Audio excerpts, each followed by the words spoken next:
है JDA zone 13 के अशरोल में अवैध कॉलोनी को ध्वस्त किया गया। करीब 6 बीघा कृषि भूमि पर 2 अलग अलग स्थानों पर अवैध कॉलोनी बसाई जा रही थी। जेडीए प्रवर्तन दस्ता ने कॉलोनी में अवैध निर्माणों को ध्वस्तीकरण किया।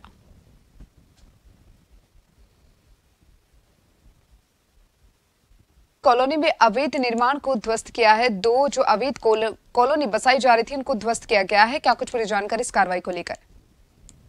जेडीए लगातार कार्रवाइयों को अंजाम दे रहा है। अवैध कॉलोनियां जो काटी जा रही है, अवैध कृषि भूमि पर जो कॉलोनियां बसाई जा रही है उन पर कार्रवाई की जा रही है। आज भी जेडीए की ओर से जोन 13 जो अशरोल कस्बा है वहां पर अवैध कॉलोनियों पर कार्रवाई की गई, उन पर अंकुश लगाने की कार्रवाई की गई और इसके अलावा सरकारी जमीन पर भी जो कब्जा किया गया था उसे हटाया गया है, क्योंकि जो कॉलोनियां हैं वो बिना जेडीए की मंजूरी यानी गवर्नमेंट की मंजूरी से काटी गई थी, जिनका भी जो भी कृषि जो निजी खातेदारी की जमीन थी उस पर ये कॉलोनियां काटी जा रही थी, जिनको ध्वस्त कर दिया गया है। और सुबह से ही कार्रवाई शुरू हुई थी, जो फिलहाल अभी भी जारी है। 2 कॉलोनियों पर कार्रवाई हो चुकी है और कुछ सरकारी जमीन जो कि जेडीए क्षेत्र की है उस पर भी अतिक्रमण किए गए थे, उनको भी हटाया जा रहा है।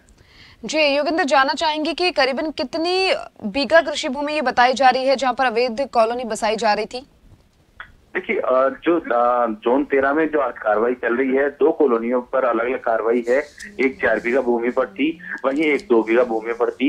और सबसे बड़ी बात यह है कि ये बिना किसी जेडीए से मंजूरी के ही कॉलोनियां बसाई जा रही थी, जिसका कि जो निजी खातेदारी की भूमि को बिना कन्वर्जन के, बिना रूपांतरण के, उस 90A की कार्रवाई के बिना उस पर अगर कोई कार्रवाई होती है, वहां पर कोई बसावट होती है या फिर वहां पर कॉलोनियां काटी जाती है तो वो इलीगल मानी जाती है। तो ऐसे में अवैध कॉलोनियां जो कि करोड़ों की भूमि को यहाँ पर जिस तरह से कृषि भूमि को अलग किस्म की बताकर उन पर आवासीय योजना काटी जा रही है, जेडीए लगातार ऐसी कॉलोनियों पर कार्रवाई को अंजाम दे रहा है। वहीं योगेंद्र, साथ ही ये भी जानना चाहेंगे कि स्थानीय निवासियों के द्वारा किसी तरह का कोई विरोध वहां पर किया गया हो? देखिए जो भी कार्रवाई की जाती है वहां पर स्थानीय पुलिस का दस्ता और जेडीए प्रवर्तन दस्ते की टीम मौके पर जाती है। वो अलग अलग कार्रवाइयों को जब होती है तो वहां पर मुस्तैद रहती है, क्योंकि जो कार्रवाई होती है वो पहले नोटिस दिया जाता है, उसके बाद कार्रवाई की जाती है। तो वहां पर विरोध या विवाद की जैसी कोई स्थिति नहीं होती, क्योंकि जो भी उसमें कार्य में बाधा का मामला उन लोगों पर दर्ज किया जाता है या फिर उन पर कानूनी कार्रवाई की जाती है। तो ऐसे में किसी प्रकार का विरोध आज देखने को नहीं मिला। बहुत बहुत शुक्रिया आपका तमाम जानकारी को साझा करने के लिए।